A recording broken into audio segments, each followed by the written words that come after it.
कहानी की शुरुआत में हम कूपर नाम के एक आदमी को देखते हैं जो अपनी बेटी रॉयली के साथ एक बहुत ही बड़े कंसर्ट में जा रहा था जहां एक मशहूर सिंगर लेडी रेवन ने आना था और कूपर की बेटी रायली इस सिंगर की बहुत बड़ी फैन है। रायली ने स्कूल में अच्छे मार्क्स लाए थे, इसलिए इसके पिता कूपर ने रायली की खुशी के लिए इस कंसर्ट के टिकट्स बुक किए थे। इस कंसर्ट में पॉप स्टार रेवन के 20,000 से भी ज्यादा फैंस आए हुए थे। जहाँ आकर रायली बहुत ज्यादा खुश होती है, लेकिन कूपर यहाँ कुछ गड़बड़ महसूस करता है। कूपर नोटिस करता है कि इस बिल्डिंग में कुछ ज्यादा ही पुलिस और सिक्योरिटी लगी हुई है, जैसे उन्हें खबर दी गई हो कि इस कंसर्ट में कुछ बड़ा होने वाला है। कुछ देर बाद कूपर देखता है कि पुलिस वाले एक आदमी को उठाकर पूछताछ के लिए ले जा रहे हैं। ये देखकर कूपर और भी ज्यादा परेशान हो जाता है कि आखिर यहाँ चल क्या रहा है। थोड़ी देर में कंसर्ट शुरू हो जाता है और लेडी रेवन स्टेज पर आकर गाना गाने लगती है। तब रायली के साथ बाकी फैंस खुशी के मारे चिल्लाने लगते हैं, लेकिन कूपर खुश नहीं था। उसके मन में अभी भी सिक्योरिटी को लेकर कुछ डाउट्स चल रहे थे, इसलिए वो अपनी बेटी से बाथरूम जाने का बहाना बनाकर हॉल से बाहर निकलता है। बाथरूम में जाकर वो अपने मोबाइल की सीसीटीवी ऐप को ओपन करता है और यहाँ हमें पता चलता है कि कूपर ने एक लड़के को किडनैप करके एक बेसमेंट में बांध रखा है। कुछ देर बाद बिल्डिंग के बाहर पुलिस का एक और बड़ा काफिला आता है और बिल्डिंग को चारों तरफ से घेर लेता है। कूपर वापस कंसर्ट में जाता है जहां उसकी बेटी रेवन के गाने सुनकर एंजॉय कर रही थी, लेकिन बढ़ती हुई पुलिस को देखकर कूपर की टेंशन भी बढ़ती जा रही थी। इसलिए वो अपनी बेटी को उसकी फेवरेट सिंगर रेवन का टी शर्ट दिलाने के बहाने ऊपर की शॉप पर ले जाता है। जब कूपर शॉपकीपर से रायली के साइज का टी शर्ट मांगता है तो शॉपकीपर के पास इस साइज में सिर्फ एक ही टी शर्ट बची थी, लेकिन मसला ये था कि एक दूसरी लड़की भी इस साइज की टी शर्ट मांगने की जिद कर रही थी। अब क्योंकि कूपर और रायली ने इस दूसरी लड़की से कुछ देर पहले दुकान पर आकर टी शर्ट मांगी थी, इसलिए टी शर्ट पर भी उनका हक बन रहा था। लेकिन कूपर अपनी बेटी रायली को समझाता है कि शॉपकीपर को तंग मत करो और इस लड़की को टी शर्ट लेने दो। तब एक अच्छे बच्चे की तरह रायली मान जाती है। ये देखकर शॉप पर काम करने वाला जिमी नाम का एम्प्लॉय कूपर और रायली से काफी ज्यादा इम्प्रेस हो जाता है और सोचता है कि कूपर कितना भला इंसान है, और कूपर से कहता है कि 20 मिनट बाद आकर मुझसे टी शर्ट ले जाना, क्योंकि टी शर्ट का नया स्टॉक आ चुका है। लेकिन इस स्टॉक को यहाँ तक लाने में बाकी एम्प्लॉयज को 15 से 20 मिनट लगेंगे। वो कहता है कि जब तुम आओगे तो मैं पहले से ही तुम्हारी बेटी के लिए उसकी साइज की टी शर्ट अलग करके रख दूंगा। अब कूपर समझ चुका था कि जिमी ने उस पर भरोसा कर लिया है, इसलिए वो जिमी का फायदा उठाता है और उससे पूछता है कि ये इतनी ज्यादा सिक्योरिटी, पुलिस, FBI यहाँ क्यों है। जिस पर जिमी बताता है कि वैसे तो ये एक सीक्रेट है, पर फिर भी मैं तुम्हें बता देता हूँ। वो बताता है कि असल में ये पूरा कंसर्ट एक ट्रैप है जो पुलिस ने एक आदमी को पकड़ने के लिए बिछाया है। तुमने फेमस सीरियल किलर बुचर के बारे में सुना होगा, जो लोगों को किडनैप करके उन्हें मार देता है। पुलिस को पता चला है कि वो किलर आज यहाँ आने वाला है और ये पूरा कंसर्ट सिर्फ इस किलर को पकड़ने के लिए एक चाल है, और मुझे लगता है कि आज वो पकड़ा जाएगा, क्योंकि पुलिस इसके यहाँ से निकलने के हर दरवाजे पर इंतजार कर रही है। ये सुनकर कूपर के माथे से पसीना छूटने लगता है, क्योंकि वो सीरियल किलर बुचर कोई और नहीं बल्कि कूपर ही है। जिमी की बातें सुनकर कूपर की टेंशन बढ़ने लगती है और उसे रियलाइज होता है कि यहाँ आकर उसने कितनी बड़ी गलती की है, मगर वो इतनी आसानी से पुलिस के हाथ नहीं आना चाहता था। इसलिए अब कूपर यहाँ से निकलने का रास्ता ढूंढने लगता है। वो नोटिस करता है कि यहाँ के सारे दरवाजे एम्प्लॉयज के ID कार्ड से खुलते हैं, और जब वो अपनी बेटी रॉयली को लेकर यहाँ से भाग निकलने के लिए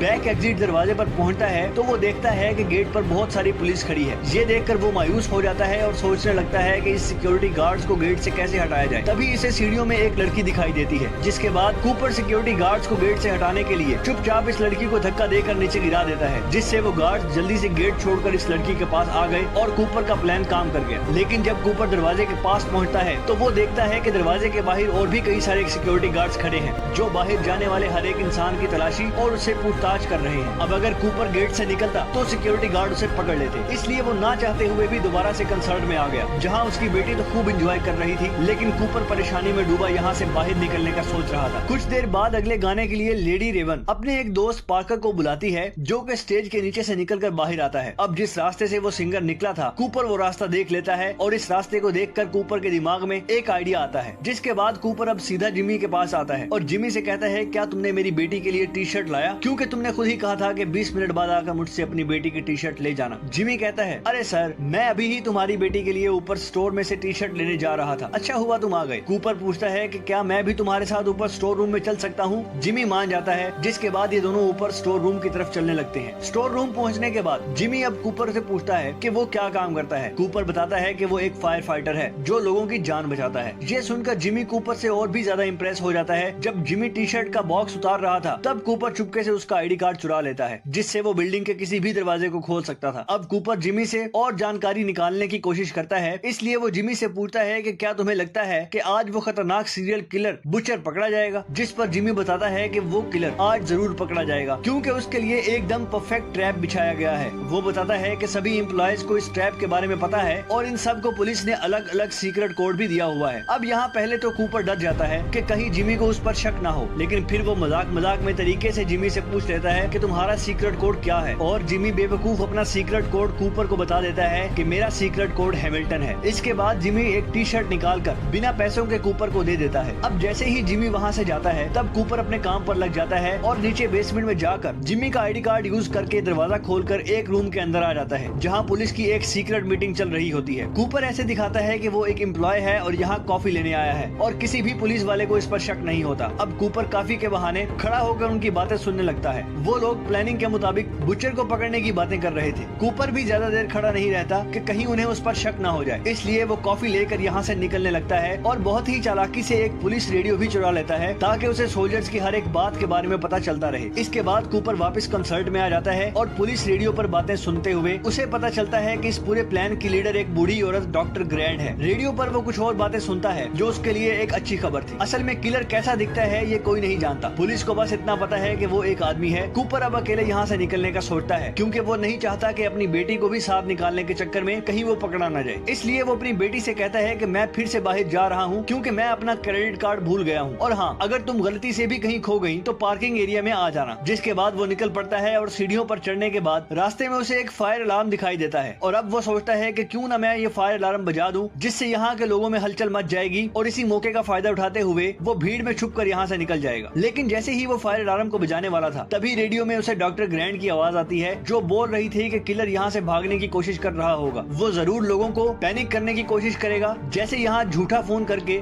ये बोलना कि यहाँ बॉम्ब है या फिर फायर अलार्म बजा देना। अगर ऐसा कुछ होता है तो सिर्फ औरतों और बच्चों को ही यहाँ से बाहर निकाला जाएगा और मर्दों को पूछताछ के लिए रोका जाएगा। ये सुनकर कूपर परेशान हो जाता है क्योंकि एक बार फिर से उसका प्लान फ्लॉप हो जाता है। अब कूपर छत से भागने का सोचता है पर वहाँ के गेट पर भी पुलिस खड़ी थी। तभी उसकी नजर किचन पर जाती है जिसे देखकर उसके दिमाग में एक आइडिया आता है। वो चूल्हे का टेम्परेचर फुल पर सेट करके इसमें कांच की बोतल फेंक देता है और कुछ ही देर में बोतल के फटने से वहाँ धमाका होता है और एक लड़की के पूरी बॉडी पर उबलता हुआ तेल गिर जाता है जिससे वो बेचारी जोर से चिल्लाने लगती है। चीखने की आवाज सुनकर इस लड़की की हेल्प करने आ जाते हैं और कूपर किचन से एम्परल उठाकर छत पर चला जाता है और भागने का रास्ता ढूंढने लगता है। लेकिन यहाँ भी दो पुलिस वाले आ जाते हैं जिनके पहले से ही यहाँ पर ड्यूटी लगाई गई थी। वो कूपर से पूछते हैं कि यहाँ वो क्या कर रहा है, जिस पर कूपर बताता है कि वो बस ताज़ा हवा लेने आया था। किचन में आग लगने की वजह से उसकी दोस्त जल गई है। मुझसे मेरी दोस्त की हालत देखी नहीं जा रही थी, इसलिए मैं छत पर आ गया। अब यहाँ पुलिस को कूपर पर शक होने लगता है, इसलिए पुलिस कूपर से उसका सीक्रेट कोड पूछ लेती है और कूपर हैमिल्टन बता देता है जो कि उसे जिमी से पता चला था। इसके बाद वो कूपर से आईडी भी मांगते हैं जो कि पुलिस ने सभी एम्प्लॉयज को दी थी। कूपर ने जो एप्रन पहला हुआ था अब वो इस एप्रन को चेक करता है जो कि ये एप्रन किसी दूसरे एम्प्लॉय का था, जिसमें उसे एक एम्प्लॉय का वॉलेट मिलता है और इस वॉलेट में उस एम्प्लॉय का कार्ड भी था जिसे कूपर पुलिस को दिखा देता है। कार्ड को देखकर पुलिस को यकीन हो जाता है कि कूपर यहाँ का एम्प्लॉय है और पुलिस वाले उसे जाने देते हैं। लेकिन कूपर का छत से भागने का प्लान नाकाम हो गया। अब रायली अपने पिता कूपर को ढूंढते हुए बाहर आ गई थी क्योंकि वो बाकी कंसर्ट उसी के साथ ही देखना चाहती थी। कूपर बेटी की बात मानते हुए वापस कंसर्ट में आ जाता है और अब कूपर हार मान चुका था क्योंकि उसने कई बार बाहर निकलने की कोशिश की मगर वो कामयाब नहीं हो सका और वह समझ जाता है कि आज तो उसका गेम खत्म कर दिया जाएगा। लेकिन तभी कूपर को रायली से पता चलता है कि लेडी रेवन अपने कंसर्ट में किसी रैंडम फैन को चुनती है जिसे उसके साथ स्टेज पर जाकर डांस करने का मौका मिलता है और फिर उन्हें बैक स्टेज भी घूमने दिया जाता है। ये सुनकर कूपर खुश हो जाता है क्योंकि सिर्फ वही एक रास्ता है जहाँ पर पुलिस नहीं होती और ये दोनों आसानी से वहाँ से निकल सकते हैं। लेकिन कूपर को समझ नहीं आती कि वो ऐसा क्या करे कि इतने फैंस में से लेडी रेवन रायली को ही चुने। अब कूपर अपना दिमाग लगाकर सिंगर रेवन के मैनेजर के पास जाता है और लेडी रेवन की बहुत तारीफ करने लगता है। वो रेवन के मैनेजर को बताता है कि उसकी बेटी रायली रेवन की बहुत बड़ी फैन है। वो झूठ बोलता है कि मेरी बेटी रायली कैंसर का शिकार है, लेकिन इस कंसर्ट में आकर वो काफी खुश है। ये सुनकर रेवन के मैनेजर को रायली पर तरस आ जाता है और वो लोग रायली को ही आज की ड्रीम गर्ल बना देते हैं जिससे रेवन के साथ स्टेज पर डांस करने का मौका मिलेगा। ये बात जानकर रायली बहुत ज्यादा खुश होती है कि अब कूपर और रायली दोनों को स्टेज पर बुलाया जाता है। जिसके बाद लेडी रेवन रायली को स्टेज पर बुलाती है और रायली उसके साथ डांस करने लगती है। तभी अचानक स्टेज पर एक लड़की ज्यादा पीने की वजह से उसकी तबीयत बिगड़ने लगती है। कूपर जल्दी से उसे उठाकर मेडिकल रूम में ले जाता है। इस काम से कूपर वहाँ पर मौजूद सभी स्टाफ की नजरों में अपनी एक अच्छी इमेज बना लेता है। अब कूपर ग्रुप मैनेजर से रिक्वेस्ट करता है कि क्या वो पीछे के रास्ते से बाहर निकल सकते हैं क्योंकि मेरी बेटी बीमार है और मुझे डर है कि भीड़ में से निकलते हुए कहीं मेरी बेटी को कुछ हो न जाए। मैनेजर उसकी बात मान लेती है। ये सुनकर कूपर की खुशी का ठिकाना नहीं रहता और वो समझ जाता है कि अब वो यहाँ से आसानी से निकल जाएगा। इसके बाद मैनेजर उन्हें बैक स्टेज ले जाती है और उन्हें बाहर का रास्ता दिखाती है, लेकिन वहाँ पर भी पुलिस मौजूद थी। ये देखकर कूपर बहुत ज्यादा मायूस हो जाता है और वो सोचने लगता है कि अब वो यहाँ से बिना चेकिंग के कैसे निकलेगा। तभी पॉप स्टार रेवन उनके पास आती है। वो रॉयली को गुड बाय कहने आई थी। मैनेजर ने रेवन को रॉयली के कैंसर के बारे में बता दिया था, जो कि असल में कूपर का बनाया हुआ झूठ था। रेवन एक अच्छे दिल की मालिक थी। उसे रॉयली पर इतनी छोटी उम्र में कैंसर लगने की वजह से बहुत बुरा लगा। इससे पहले कि रेवन रॉयली से कैंसर के बारे में पूछ पाती, तभी कूपर रेवन से कहता है कि वो इससे 2 मिनट अकेले में बात करना चाहता है और रेवन मान जाती है। रेवन कूपर को अपने मेकअप रूम में ले जाती है और यहाँ कूपर बताता है कि जिस सीरियल किलर बुचर को पुलिस ढूंढ रही है वो असल में कोई और नहीं बल्कि मैं हूँ। साथ ही साथ कूपर रेवन को अपना मोबाइल दिखाता है कि उसने एक लड़के को किडनैप भी कर रखा है और वो लड़का चीख चीख कर मदद के लिए पुकार रहा था। कूपर कहता है कि इस मोबाइल के एक बटन दबाते ही इस रूम में जहरीली गैस फैल जाएगी और वो लड़का मारा जाएगा। रेवन कूपर से कहती है कि तुम क्या चाहते हो, जिस पर कूपर रेवन से कहता है कि तुम मुझे और मेरी बेटी को अपनी कार में बिठाकर यहाँ से बाहर निकालोगी, नहीं तो मैं इस लड़के को मार दूंगा। ये सुनकर रेवन डर जाती है और वो कूपर की बात मान लेती है और उसे और उसकी बेटी रॉयली को अपनी लेमोजीन कार में बिठाकर यहाँ से ले जाने लगती है। इधर पुलिस कंसर्ट में आने वाले हर आदमी की चेकिंग कर रही थी और कूपर उनकी नजरों के सामने से फरार हो गया। रॉयली को कुछ समझ नहीं आ रहा था। वो लेडी रेवन के साथ एक सेट पर बैठकर बहुत खुश थी और तब रेवन भी समझ जाती है कि कूपर की फैमिली कूपर की सच्चाई नहीं जानती। अब क्योंकि रेवन भी कूपर को किसी तरह से पकड़वाना चाहती थी, इसलिए वो रॉयली के साथ उसके घर जाने का कहती है। ये सुनकर रॉयली बहुत ज्यादा खुश हो जाती है और वो जल्दी से अपनी मॉम रेचल को कॉल करके बताती है कि हमारे घर मशहूर पॉप स्टार रेवन आने वाली है। कूपर भी रेवन की चालाकी को अच्छे से समझ रहा था, लेकिन वो अपनी बेटी के सामने होने की वजह से कुछ भी नहीं कर पा रहा था। कुछ देर बाद रेवन कूपर के घर तक पहुंच जाती है और हम देखते हैं कि कूपर के घर में उसकी वाइफ रेचल और उनका एक बेटा भी है और उसकी फैमिली में किसी को नहीं पता कि कूपर एक कातिल है। जहां कूपर रेवन को धमकी देता है कि अगर उसने पुलिस को बुलाने की कोशिश की या फिर उसने मेरी फैमिली को कुछ बताया तो वो उस लड़के को मार देगा। रेवन टेबल पर बैठकर कूपर की पूरी फैमिली के साथ खाना खाती है और इस फैमिली को ये भी बताती है कि उसका कंसर्ट बुचर नाम के किलर को पकड़ने का ट्रैप था। पुलिस को बुचर के बारे में किसी अननोन पर्सन ने खबर दी थी। इस अननोन पर्सन ने बताया कि बुचर के पास एक ब्राउन कलर की गाड़ी है और रेवन कूपर की फैमिली को बुचर के बारे में और भी निशानियां बताने लगती है। अब इससे पहले कि रेवन कूपर की फैमिली के सामने उसका सारा राज खोल देती, तभी कूपर बोलता है कि आप बहुत बिजी होंगी, आपको निकल लेना चाहिए। लेकिन रेवन कहती है कि वो जाने से पहले उनके पियानो पर एक गाना गाना चाहती है। वो रॉयली को भी अपने पास बिठा लेती है। अब यहाँ कूपर एक अच्छे डैड की तरह उनकी वीडियो रिकॉर्ड करने लगता है। गाना खत्म होने के बाद रेवन अपना मोबाइल अपने ड्रेस में छुपा लेती है और वो कहती है कि मेरा मोबाइल गाड़ी में रह गया, जिसके बाद रेवन कूपर से उसका मोबाइल मांगती है ताकि वो रॉयली के साथ एक सेल्फी ले सके। अब ना चाहते हुए भी कूपर को अपनी फैमिली के सामने अपना मोबाइल रेवन को देना पड़ा और जैसे ही रेवन के हाथ कूपर का मोबाइल लगता है वो जल्दी से भागकर बाथरूम में खुद को लॉक कर लेती है। कूपर जोर जोर से दरवाजा पीटता है और अपना मोबाइल वापस मांगता है, जिसे उसकी फैमिली समझ जाती है कि कुछ तो गड़बड़ है। रेवन सबसे पहले कूपर के मोबाइल में से लाइव फुटेज वाली ऐप को ओपन करती है और वहाँ पर मौजूद माइक के ऑप्शन से इस लड़के से इसकी लोकेशन के बारे में पूछती है।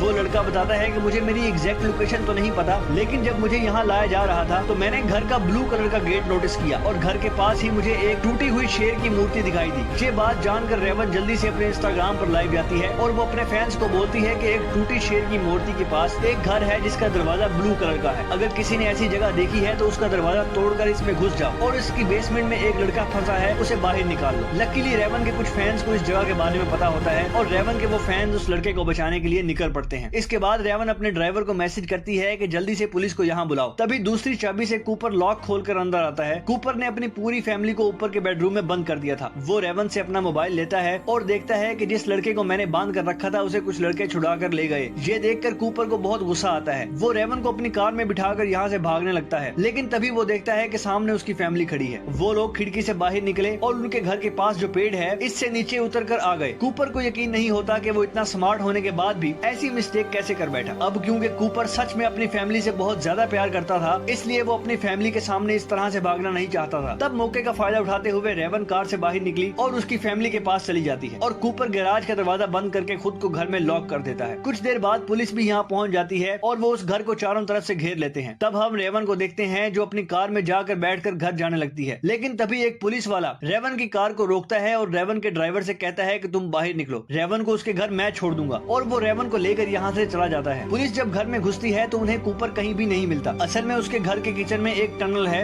जो उसके पड़ोसी के यार्ड में खुलती है। वो वहाँ से निकलकर भाग गया और अब हमें पता चलता है कि जो पुलिस वाला रेवन को उसके घर तक छोड़ने के लिए कह रहा था वो असल में कोई और नहीं बल्कि कूपर है। वो पुलिस के कपड़े पहनकर टनल से बाहर आया और किसी ने उसे नहीं पहचाना। इसके बाद कूपर रेवन को हथकड़ी पहना देता है और कहता है कि शहर के अंदर उसके ढेर सारे ठिकाने हैं और वो रेवन को किसी ऐसी जगह ले जा रहा है जहाँ उन्हें कोई नहीं ढूंढ पाएगा। लेकिन तभी उनकी गाड़ी के सामने ढेर सारे यंग लड़के आ जाते हैं जो असल में रेवन के फैंस थे और वो सभी रेवन की कार को पहचानते थे, इसलिए उन्होंने रेवन की लेमोजीन को रोका। रेवन हम किसी तरह अपनी खिड़की नीचे कर देती है, जिससे लोगों को कंफर्म हो जाता है कि ये रेवन ही है। यहाँ रेवन उनसे मदद मांगने लगती है, लेकिन कूपर जल्दी से कार का विंडो ऊपर कर देता है, मगर रेवन के फैंस उसकी कार को चारों तरफ से घेर लेते हैं, जिसकी वजह से कूपर आगे नहीं बढ़ पाता। यहाँ रेवन हथकड़ी से अपना हाथ छुड़ाकर कार से बाहर निकल आती है और इतने में ही वहाँ पुलिस भी पहुँच जाती है। जब पुलिस रेवन को पकड़ने के लिए कार के अंदर देखती है तो वो देखते हैं कि रेवन भाग चुका है। असल में वो भीड़ का फायदा उठाकर लोगों में घुल मिलकर वहाँ से फरार हो गया। यहाँ हम इस लड़के को देखते हैं जिसे कूपर ने किडनैप करके रखा था। वो लड़का रेवन का शुक्रिया अदा करता है और रेवन को गले लगा लेता है। अब इधर रेचल वापस अपने घर आ गई थी और वो अपनी बेटी राइली और बेटे को डॉक्टर ग्रैंड के घर छोड़ देती है। रेचल जब किचन की तरफ जाती है तो देखती है कि कूपर तो पहले से ही घर में उसका इंतजार कर रहा था। वो सोच रहा था कि पुलिस को आखिरी पता कैसे चला कि किलर कंसर्ट देखने जाने वाला है, और कूपर को पता चलता है कि वो कोई और नहीं बल्कि उसकी वाइफ रेचल है। और ये बात खुद रेचल भी एक्सेप्ट कर लेती है। वो बताती है कि पहले उसे शक था कि कूपर का किसी से अफेयर चल रहा है, क्योंकि उसके कपड़ों से हमेशा अस्पताल जैसी खुशबू आती थी। असल में वो अपने कपड़ों से खून साफ करने के लिए कोई मेडिकल लिक्विड यूज करता था। फिर एक दिन रेचल ने कूपर का पीछा किया तो कूपर उन लोगों के साथ नजर आया जो बाद में मारे गए। अब ये देखकर रेचल को शक हुआ कि कहीं इसका हस्बैंड फेमस किलर बुचर तो नहीं है। इसके बाद रेचल ने कूपर के वॉलेट से कंसर्ट के टिकट वाली रसीद निकाली और पुलिस को इसके बारे में बताया, और फिर पुलिस ने कूपर को पकड़ने के लिए ट्रैप बिछाया। ये सब सुनने के बाद कूपर को बहुत गुस्सा आता है और अब वो डिसाइड करता है कि पहले वो रेचल को मार देगा और फिर खुद को। कूपर जैसे ही चाकू लेकर रेचल को मारने के लिए आगे बढ़ता है, तब रेचल कूपर का ध्यान भटकाने के लिए उससे एक आखिरी बार अपने साथ पाई खाने की विश करती है, और वो कहती है कि ये पाई मैंने स्पेशली तुम्हारे और तुम्हारी बेटी राइली के लिए बनाई थी। अब कूपर था तो एक किलर, मगर वो अपनी बेटी से बहुत ही ज्यादा प्यार करता था, इसीलिए वो पाई खाने के लिए मान जाता है। दोनों अब पाई खाने बैठ जाते हैं। इस दौरान रेचल खाना नहीं खाती, लेकिन कूपर खूब मजे लेकर खा रहा होता है, और खाते हुए कूपर बोलता है कि उसे रेचल पर बहुत गुस्सा आ रहा है, क्योंकि अब उसकी वजह से वो कभी अपने बच्चों को बड़ा होते नहीं देख पाएगा। पाई खत्म करते हुए कूपर को रियलाइज होता है कि इसमें किसी तरह की नशे वाली चीज मिलाई गई है। असल में रेचल को कूपर का बैग मिल जाता है जिसमें वो सारा सामान था जिसका यूज करके वो लोगों को किडनैप किया करता था। पाई खत्म करने के बाद कूपर को चक्कर आने लगते हैं। वो रेचल को फिर भी मारने की कोशिश करता है, लेकिन तभी पुलिस यहाँ आकर उसे ढेर सारे टीजर मारती है और आखिरकार कूपर को अरेस्ट कर दिया जाता है। जाते हुए कूपर की नजर राइली की साइकिल पर पड़ती है जो गिरी हुई थी। कूपर उसे उठाकर सीधा कर देता है। अब उसके बच्चे भी यहाँ आ जाते हैं और राइली एक आखिरी बार रोते हुए अपने पिता को गले लगाती है। इसके बाद कूपर को पुलिस वैन में बिठा दिया जाता है और रास्ते में हमें पता चलता है कि कूपर ने साइकिल के टायर से एक तार निकालकर अपने पास रख लिया था, जिसको यूज करके वो अपनी हथकड़ी खोल लेता है और तेजी से हंसने लगता है, मतलब कि वो एक बार फिर से फरार होने वाला है। अब इस मूवी के एंड में हम जिमी नाम के इस एम्प्लॉय को देखते हैं जिसे न्यूज से पता चलता है कि बुचर पकड़ा गया है, और उसे ये भी पता चलता है कि उसने जिस इंसान की मदद की थी